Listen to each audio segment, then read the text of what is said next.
শখের বাগানে অনেক কিছু লাগানো যায়। আমি লাগিয়েছি আলু, পেঁয়াজ, রসুন। তো আজকে এই আলু শাক তুলব, কিছু পালং শাক তুলব। বিভিন্ন শাক হয়েছে আমার ছাদে প্রতিটা টবে।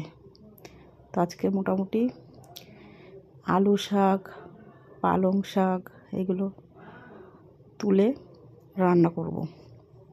পেঁয়াজ গাছগুলো বেশ বড়ই হয়েছে। আর এটা না আমার পালং শাকের বেডটা, ইঁদুরে খাচ্ছে, প্রচুর খেয়ে নিয়েছে। আর দুবার পালং শাক তোলা হয়ে গেছে, আজকেও কিছু তুলে নেব।